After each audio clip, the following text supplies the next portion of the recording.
බුදු කෙනෙකුට පැහැදුනොත් ඒ පැහැදීමේ අග්‍ර විපාකය, ඒ පැහැදීමේ විපාකය හිතා ගන්න බෑ. ඒක හරියටම දන්න දකින්න කෙනෙක් ඉන්නා මේ ලෝකේ. බුදු කෙනෙකුට පැහැදුනොත් මෙහෙම විපාක එනවා කියලා දන්න දකින්න කෙනෙක් මේ ලෝකේ කෙනෙක් ඉන්නවා. කවුද? බුදුරජාණන් වහන්සේමයි. මේ බණ ටිකක් අහනකොට හිතේ ඇති වෙන පැහැදීමෙන් කොච්චර සැප උපද්දවනවද කියලා දන්නේ බුදුරජාණන් වහන්සේ. බුදුරජාණන් වහන්සේට පැහැදීම කියන්නේ මේ මනුස්ස ජීවිතේ ලැබෙන පුදුම යහපතක්. පුදුම යහපතක්. මේ කර්ම විභාගයේ තියෙනවා තවත් මේ නිත්‍ය ප්‍රකරණේ කියන පොත් වහන්සේගේ කුද්දක නිකායේ ওই කර්ම විභාග ගැන තවත් විස්තර කරනවා. ඒක කියනවා කෙනෙක් හොඳට ශ්‍රද්ධාවටපත් වෙලා හොඳට පින් කරනවා කියනවා. එයාට බොහෝ සැප සම්පත් උපදිනවා කියනවා. කෙලවරක් නැතුව යසස කීර්තිය ප්‍රශංසාව ඊළඟට ලාභ සත්කාර ඔහු කරා උපදිනවා කියනවා ශ්‍රද්ධාවම මුල් කරගෙන. හැබැයි ඔහු පින් කරන්න යද්දී ඔහුගේ හිතේ ලෝභකම් වැඩෙනවා. ඒ පින් අස්සෙම තරහත් යනවා. ඔහොම නැද්ද මිනිස්සු පින් කර තරහක් ගිල්ල රණ්ඩුත් වෙලා. එතකොට අර ශ්‍රද්ධා සිතින් පින් කරන්න ගියන්ට පස්සේ තරහ ලෝභ ආදී දේවල් ඒවත් එක මුසු වෙනකොට සැප දුක් දෙකම විපාක දෙන ලෝකවල උපදිනවා. පිනයි ඔය මල් පූජා ස්තූප පූජා කරන්න යනකොට ඔන්න පිළිවෙලකට හදා ගන්නවා පූජාව මේ වෙලාවට එන්න ඕන. ඊළඟට මේ වෙලාවට හීවිසි කණ්ඩායම එන්න ඕන. මේ වෙලාවට මඟුල් බෙර ගන්න ඕන. මේ වෙලාවට කංචුකේ පළඳන්න ඕන. අනේ ලස්සන කංචුකේ අවුරුද්දකින් හැදුවේ කියලා ගිහිල්ලා සෑය දිහා කංචුකේ බැඳලා ඉඳ ගන්නකොට වෙන කංචුකයක් බැඳ කියන්නකෝ. ඒකට උඩින් ඔන්න ඊට පස්සේ හිත සෞතුයි. එතකොට පිනයි අර සෞත්වයි ඔක්කොම එකට එකතු වුණා. එතකොට ඒ පින විපාක දෙන්නේ සැප දුක් දෙකම තියෙන ලෝකෙක. සද්ධාවයි වීරියයි ඔක්කොම එකතු වෙලා හිත පැහැදි කර්ම කරනකොට ඒවා සුගතිය විපාක දෙනවා. අර ඔක්කොම ටික එකතු වුණාට පස්සේ සැප දුක් දෙකම විපාක දෙන ලෝකවල විපාක දෙනවා. ඔන්න කෙනෙක් මෙහෙම කරනවා. බ්‍රහ්මචාරී සීලී රකින්න අමාරුයි. මේකට පුදුම ඔයාලගේ වචනෙන් කිව්වොත් පුදුම කට්ටක් කන්නේ. හරි අමාරුයි බඹසර රැක ගන්න. පුදුම වීරියකින් මේක දැන් රකින්නවා. රකින්නකොට ඔන්න හිතට එනවා පෝන් එක බලාපන්. අර කෙල්ල ගැන හිතපන්. අර මිනිස්සයා ගැන හිතපන්. ඊළඟට මේ දැන් දවස් 5ක් රැක්ක ඇති. ඊළඟට කාලෙන් කාලෙට රකින්න එක හොඳයි දැන් හොඳටම ඇති. කියලා හිතට කාමයටම පෙළඹෙන අරමුණු එනවා. එනකොට යා නුවණින් විමසනවා. කලින් යම් විදියකට මම කාමයේ හැසිරීලා තියෙනවා නම් ඊට කලිනුත් හිතුනේ මේ විදිහට කාමයේ හැසිරියනින් කියලා හිත දුන්නා. ඊට පස්සේ කාමයේ හැසිරුණා. ඊට පස්සේ ඒ සිතවිල්ල නැති වුණා. ආය ඕන වුණා. තෘප්තිමත් වෙන්නේ. ඒක දැනුත් මම කැම දුන්නොත් එහෙම මේ ජීවිතේට කාමයෙන් උඹට තව මොහොතකින් එපා වෙලා ආයෙ ඕන කරනවා. මේ කාම ආසාව කියලා කියන්නේ මස් කපන කඩුවයි කොටේ වගේ. කොටේ පිහියෙන් මස් කපනවා කොටේ උඩ තියා පිහියටත් නැහැ කොටේටත් නැහැ. මේ කාමයේ කියන්නේ හීනයක් වගේ. රෑ හීනයක් පේනවා උදේ බලනකොට නෑනේ ආපහු ගන්නද හීනේ. සිහිනකින් එක් වෙලා සොම්නසින් සිටිද්දී බොඳ වෙලා යයි ලෙස අවදි වී බලන්දී ඇහැරෙනකොට මොකවත් නැහැ. ඒ වගේ මේ කාම තෘෂ්ණාව තෘප්තිමත් කරගන්න මොනවාරි කළා පස්සේ මොනවත් නැහැ. පීඩාව විතරයි. අනේ මගේ බඹසර කැඩුනා. මගේ සීලි කැඩුනා කියලා පීඩාවක් ඉතුරු වෙනවා. මෙයා මේක නුවණින් විමසා ඉන්නවා. විමසා නුවණින් විමසා වීරිය කර කර බඹසර රකින්නවා. වීරිය මුල් කරගෙන ප්‍රඥාව මුල් කරගෙන යම් කර්මයක් එයාගේ තුල රැස් වෙනවා නම් මේ බණ පොතේ තියෙනවා ඒකෙන් නිවන උපද්දවනවා කියනවා. ඒ වෙලාවේ රැස් වුණ කර්මයෙන් අනිවාර්යයෙන්ම නිවනට ගෙන යනවා එයා. අමාරුවෙන් කරන දේ විපාක බලන්ට. එතකොට මේ කර්මයෙන් සුගතියේ එක දිගටම යන්නේ. මේ කර්මයෙන් සැප දුක් දෙකම එකටයි විපාක දෙන්නේ. මේ කර්මයෙන් නිවනමයි උපද්දවන්නේ කියලා හරියටම කියන්න පුළුවන් එක්කෙනෙක් ඉන්නේ ලෝකේ. කවුද? ඒ තථාගත අරහත් සම්මා සම්බුදුරජාණන් වහන්සේ. අහෝ අපි සරණ ගිය බුදුරජාණන් වහන්සේ. ඒ වගේ ඥානයකින් යුතු ලෝකෙට අබමල් රේණුවක දෝෂයක් නැති තුන් ලෝකෙටම හිතසුව පිණිස පහළ වුණ තථාගත අරහත් සම්මා සම්බුදුරජාණන් වහන්සේටත් සමහර අය බයිනවා නම් දොස් කියනවා නම් වැරදි කියනවා නම් එතනින් පස්සේ ගැන කවර කතාවද? ඔබට අපිට කොච්චර බැන්නත් මොකද? බැනුම කියන එක ලං කළ නොහැකි. දොස් කීම නැමැති කීම නැමැත්ත ලං කළ නොහැකි. වැරද්දක් කියන එකක් ළඟට ගන්න බැරි ශාස්ත්‍රුන් වහන්සේටත් බයිනවා නම්, දොස් කියනවා නම්, වැරදි කියනවා නම් අනිත් සත්‍යය ගැන කවර කතාවද? එහෙම ණය පමුණුවා තමන්ට එන නිന്ദා ආපාස කෙනෙක් ඉවස ඉන්නවා. එතකොට එයා ඒක ඉවසන්නේ වීරියයි ප්‍රඥාවයි දෙක මුහු කරගෙන එයාගේ ඉවසීම නිවනට කැඳවනවා. මේවා සිද්ධ වෙන වැඩපිළිවෙල දකින්නේ බුදුරජාණන් වහන්සේ. ඒක බුදුරජාණන් වහන්සේගේ කර්ම විපාක පිළිබඳව දසබල ඥානයි. මිනිස්සු දසබල ඥාන ගැන දන්නෙත් නැහැ.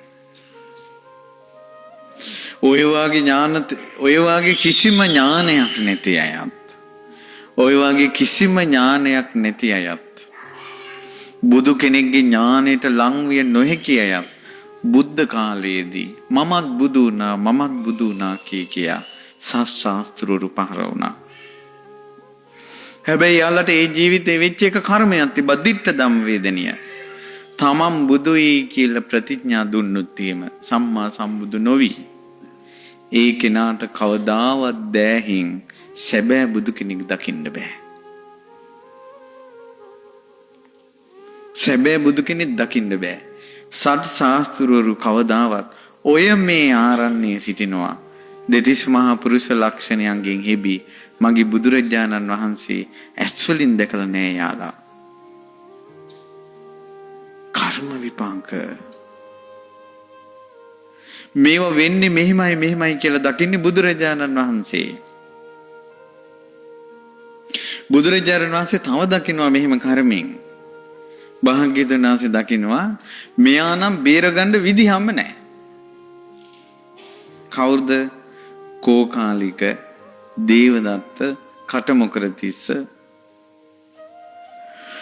ඒ කියන්නේ දැන් කෝකාලික අරින් එනකොට බුදුරජාණන් වහන්සේ දැක්කා මේ නම් එන්නේ ආර්ය උපවාදයක් කරන්න. මගේ බුදුරජාණන් වහන්සේට පුළුවන් පින්වත්නි තොලක් මෙහෙම හොලවනකොට කියන දේ දන්නවා.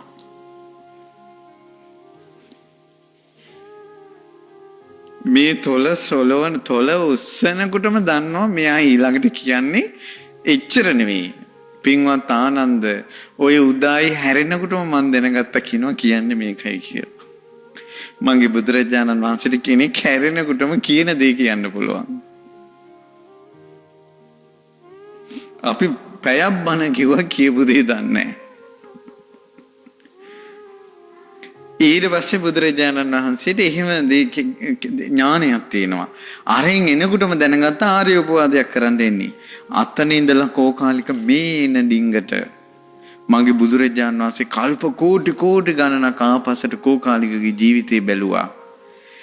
අඩුම තරමේ මලක්වත් පුදලා තියනවද? පැන් ටිකක්වත් පූජා කරලා තියනවද?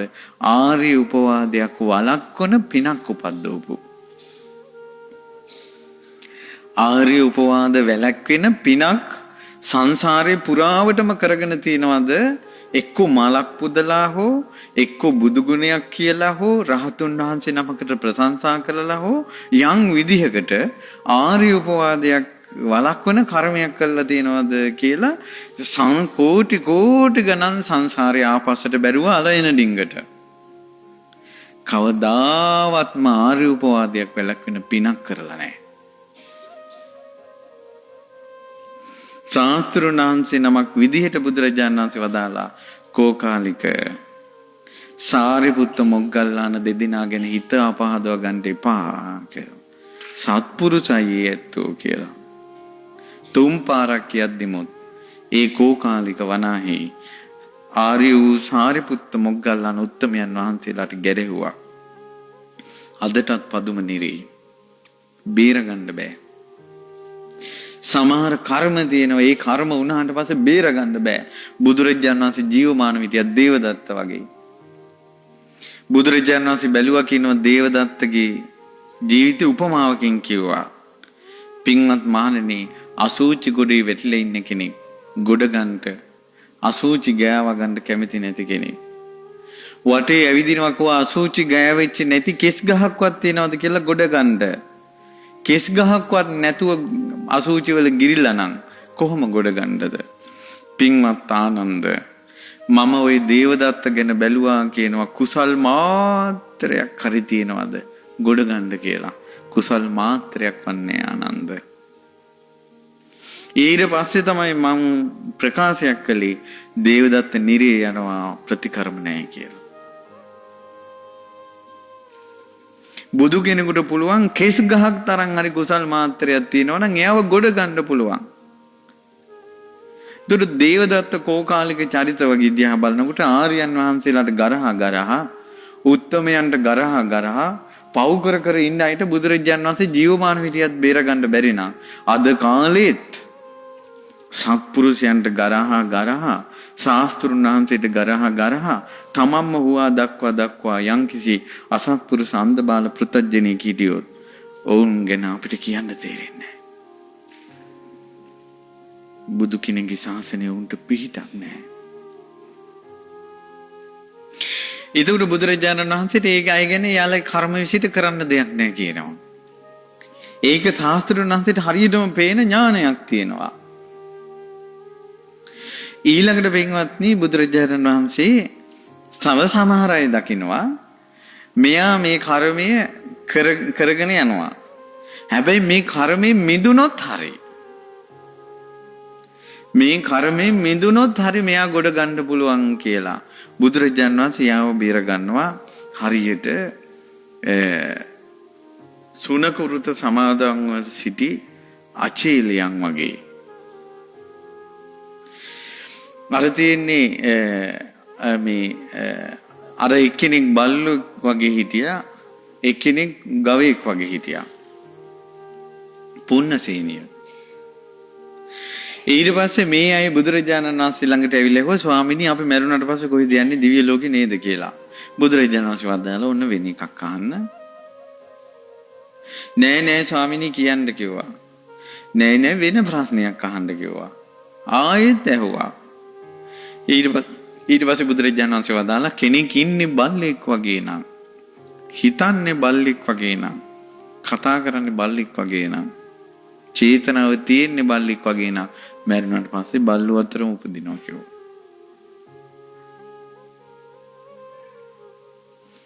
අර බල්ලෙක් වගේ හිටපු කෙනා අඬන්ට ගත්තා වැළහින්න වගේ. බුදුරජාණන් වහන්සේ වදාලා ඕකනේ මං අහන්න එපා කිව්වේ. නෑ ස්වාමීනි මෙයා මොකෙක් වෙලාද ඉපදින්නේ කියලා ඇහුවා. අහන්න එපා කිව්වා. ආයෙ තුන් පාරක් ඇහුවා. කියනවා කෙනෙක් හිතන්නේ ගවයෙක් වගේ නා හැසිරෙන්නේ ගවයෙක් වගේ නා එයාගේ චේතනාව ගවයෙක් වගේ නා මරුණට පස්සේ ගවයන් අතර උපදිනවා. අඬන්න ගත්තා. බුදුරජාණන් වහන්සේ වදාළා ඕකනේ අහන්න එපා කිව්වේ. ස්වාමීනි මේවා අපිට අතාරින්න ඕන. අපිව සුද්ධ කරලා ගන්න කිව්වා. අපිට සරණ වෙන්න කිව්වා. පිහිට වෙන්න කිව්වා. බුදුරජාණන් වහන්සේ ඒ අය පැවිදි කළා අරහත්ත්වයට පත් වුණා. ඒතර බුදුරජාණන් වහන්සේට පුළුවන් මේ කර්මය කරගෙන ගියොත් නිරේ උපදින්නේ. හැබැයි මේක වෙනස් කරගත්තොත් මෙයා ගොඩ ගන්න පුළුවන් කියලා. ඔබ අතර ඇති පව් කර කර ඉන්න අය, වැරද්දට යොමු වෙච්ච අය, යම් අඩුපාඩු තියෙන අය, ඕය පාරෙම ගියොත් ඔබ නිරේට වැටෙන්න පුළුවන්. මේ බණ ටික අහලා පාර වෙනස් කරගත්තොත් ඒ නිරේ මාවත වැහෙනවා. මගේ බුදුරජාණන් වහන්සේ එහෙම දෙයක් ලෝකේ තියෙනවා කියලා දැක්කා. පාර වෙනස් කළොත් නිරේ වැහෙන පාරක්. ඊට පස්සේ බුදුරජාණන් වහන්සේ දැක්කා ඕන කෙනෙක් පව් කර කර ඉන්නවා. හැබැයි මේ පව් කළාට මෙයාට මේක නිවනට බලපාන්නේ නැහැ. ඒ කියන්නේ මේ කොච්චර පව් කළත් මෙයාට කල්යාණ මිත්‍ර ඇසුරෙන් ශ්‍රී සද්ධර්ම ශ්‍රවණේ මෙයාට නිවනට ගන්න පුළුවන්, මෙයා නිකලස් කරවන්න පුළුවන් මෙයා කියලා දකින්න. හැබැයි ඊළඟට පාපේ කළොත් නම් මෙයා ගොඩ ගන්න බෑ. මෙතෙක් කරපු පාප බලපාන්නේ ඊළඟ පාපේ කළොත් ගොඩ ගන්න බෑ. ඒ වගේ තැනකට බුදුරජාණන් වහන්සේ ඉක්මනට ඉදිරිපත් වෙලා මේ පාපේ කරන්න දෙන්නේ නැහැ යාට. උදාහරණයක්. කවුද? අඟුලිමාල වගේ. බුදුරජාණන් වහන්සේ දැක්ක අඟුලිමාල අතින් කොච්චර මැරෙන්න ඇතිද බඩදරු අම්මලා, තාපසයෝ, ශ්‍රමණයෝ. ඊට පස්සේ අහිංසක තාත්තලා, දරු සිඟිත්තෝ, අහිංසක රාජපුරුෂයෝ කොච්චර මැරෙන්න ඇතිද? පණ ඉල්ල වෙවුලා අනේ මාව මරන්න එපා කියලා බැගෑපත් වෙද්දී, අකාරුණිකව කඩුපාරින් වෙන් කරද්දී අහෝ ඒ සත්වයා කොච්චර පව් රැස් කරගන්නවද? කාටවත් වරදක් නැති බඩක් උසාගත් කුසදරු අම්මලා කලාන්තරකින් මනුස්ස ලෝකෙට ආපු සිඟිති දරුවෙක් බඩේ ඉඳිද්දී කඩුපාරින් වෙන් වෙනකොට ඔහුගේ හිස අර අඟුලිමාල කොච්චර පව් කරගන්න ඇතිද? මගේ බුදුරජාණන් වහන්සේ දැක්කා ඒකින් නිවනට බාධාවක් කරගන්නට නැතුව තියෙන ක්‍රමයක් තියෙනවා. හැබැයි මෙයාගේ අතින් අම්මා මැරුණොත් විසඳුන්නේ නැහැ. අම්මා මැරුණොත් විසඳුන්නේ නැහැ. ආන් ඒ වගේ තමයි රටේ ලෝකේ එක එකාට කටවාචාලකමට බැන යන්න පුළුවන්. අම්මාට බැන්නොත් ඒ කර්මය විශේෂයි. රටේ ලෝකේ එක එකාට බැන යන්න පුළුවන්. තාත්තාට බැන්නොත් ඒ කර්මය විශේෂයි. බුදුරජාණන් වහන්සේ දැක්කාර ඇඟිලි කපා කරපු පාපය නිවනට බාධා වෙන්නේ නැහැ. අම්මා මැරුණොත් නිවනට බාධා වෙනවා. අම්මා මුණ ගැහින්න කලින් ඒ සොඳුරු පින් සිරුරාණන් වහන්සේ අඟුලිමාල ඉස්සරහට ගියා.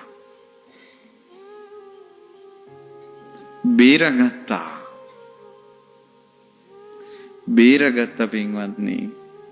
අද ඔය වගේ ගොඩාක් පව් කරන අය ඇති. ඒ පාපෙන් නිරේ යන. ඉතින්ද ඉස්සෙල්ලා කලින් කවුද පිහිට වෙන්නේ? කවුද එතෙන්ට යන්නේ?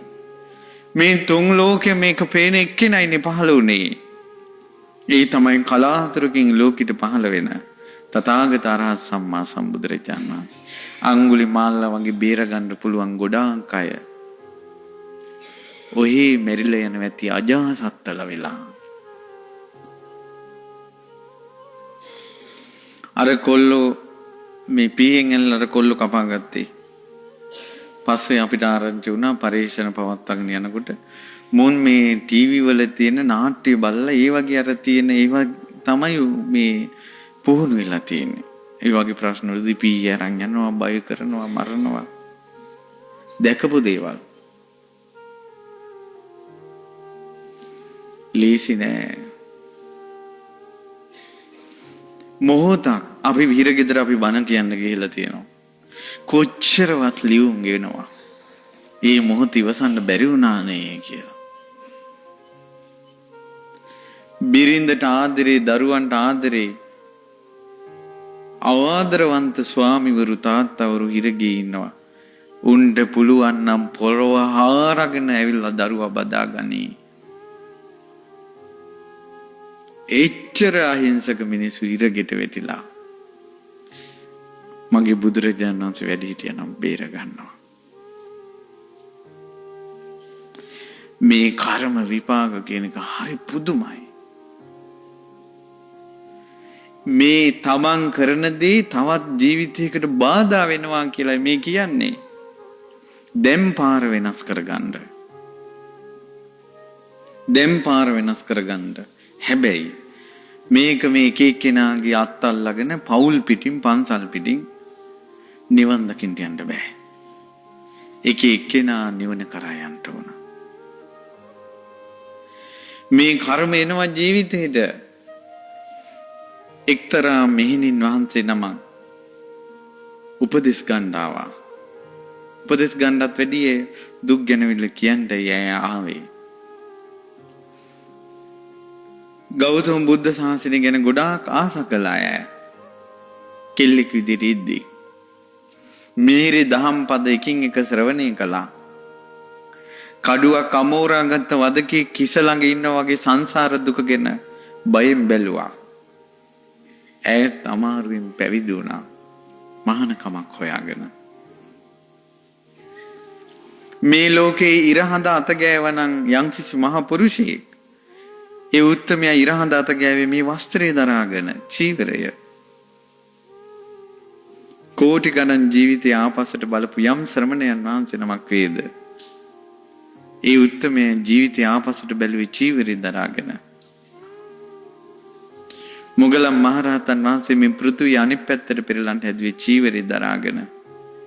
රාග දේශ මොහ ප්‍රහාණය කරපු මුනිවරු මේ මණ්ඩලයේ සැරිසරුවා නම් ඒ උත්තමිය දරාගෙන හිටපු වස්ත්‍රය මේ චීවරයයි. ඒ චීවරයට ආස කළා ඈ මහාන වුණා.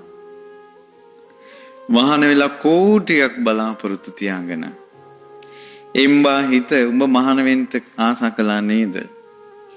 වනේ දැහැන් ගත වෙන්න උනා ඕන කිව්ව නේද? දැන් ඔබ භාවනා කරපන් කියලා. හිතට අවවාද කර කර දැන් අර භික්ෂුණිය අර මෙහෙණිය භාවනා මේ අද කාලේ එකක් කියන්නේ භාවනා කරනවා. හිත එකඟ වීගෙන එනකොට ඔබ භාවනා කරන්න කියලා ඔළුව අත කරකවනවා එක්කෙනෙක්. ඔළුව කරකවනවා. ඇඟ ගස්වල දානවා. හිත නම් එකඟ කරන්න බෑ. හන්දියක් ගානට වේදනාව දෙනවා. ගෙදරින්දලා කිසි කරදරයක් නැහැ. රුවන්වැලි මහසෑය පිරිත් කියනවා දන්න තාක් පිරිත්. ජීවිතේ පූජා කරනවා සත්‍යක්‍රියා කරනවා. නෑ සැනසෙල්ලක්. හැබැයි ඉතින් ඒ වගේ ප්‍රතිඵලයක් විදිහට වෙන්න ඇති.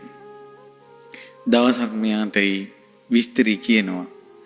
උඹ මහාන වෙලා උඹ ගුඩ යන්න හදන්න එපා. කවුද මේ සංසාරේ ස්වාමියා? සංසාරේ ස්වාමියා රහතන් වහන්සේලාට උපස්ථාන කරගෙන ඉන්න කෙනෙක්. රහතන් වහන්සේලාට උපස්ථාන කරගෙන බණ ඇහුවා. ධර්මය ඇහුවා. ස්වාමියා ඇවිල්ලා බිරිඳට කිව්වා අනේ මට සසර දුක ගෙවා ගන්න හිතෙනවා. සොඳුරි උඹ මට මහාන වෙන්න අවසර දියා. අනේ යන්න එපා මෙයා. මට ඔයා හැර වෙන ලෝකයක් නැහැ කියලා මේකි පොළොවේ පස් කෑවා. මෑගේ වැළපිල්ල මැද මෑගේ බලවත් කතා මැද අර තරුණිය ආසරණ වුණා. රහතුන්ට උපස්ථාන කරපු මිහිරි බණපද ශ්‍රවණය කරපු උට සිත පාලනය කරගන්න නිවනට යොමු කරගන්න අමාරු වුණා.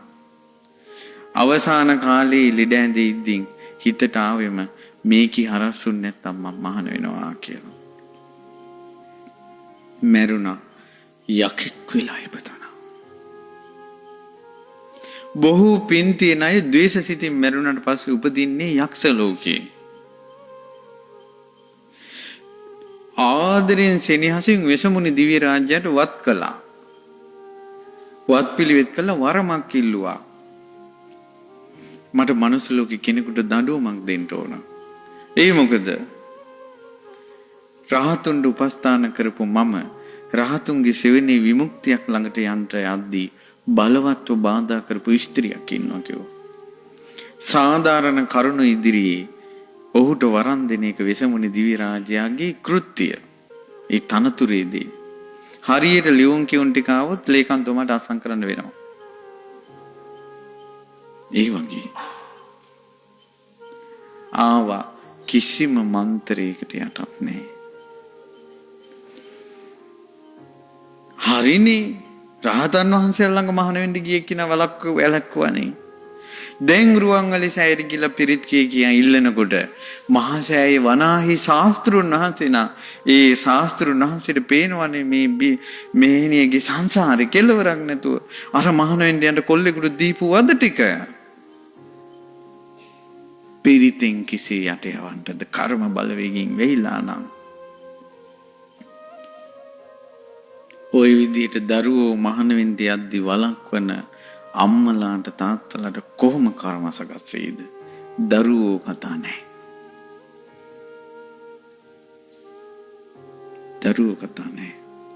මේ ළඟදී කොල්ලෙක් මහාන වෙන්න යන්න හරි ආස කළා. දුන්නෙම නැහැ. තාත්තා මැරෙන්න ගියා. ඊට පස්සේ මොකද කළේ? කොහොමරි කඩිමුඩිය කතා කරලා කොල්ලට කෙල්ලෙක් කසාද බඳලා දුන්නා. කොල්ලා ඔන්න දැන් කොල්ලා කෙල්ලත් එක්ක ගෙදරින් ගියා. එදා රෑම තාත්තා මැරුණා. කසාදෙක් කලේම මහානකමට විරුද්ධවනේ. අහෝ මෙහිමත් සංසාරයක්. මෙහිමත් සංසාරයක්. තමන්ටත් මහාන වෙන්න බැරුව කාම ලෝකෙට වැටිලා ගෑනුන්ගෙන් බැනුම් ආහා පිරිමින්ගෙන් දුක් විඳ විඳ අනේක දුක් විඳ විඳ දරුවෝ වදවදා දරුවන්ගෙන්ද නොයෙක් කිනිහිරිකම් ලබා තමන්ගේ කිරිත් ටිකෙන් දරුවාගේ කට තෙත් කළේ. මේ අතින් බත් ගුලි කර කර ওই කටට කැවුවේ. ඒ දරුවා ඉඹපු වාර ගන්න සිහි නෑ. එච්චර ඉම්බා.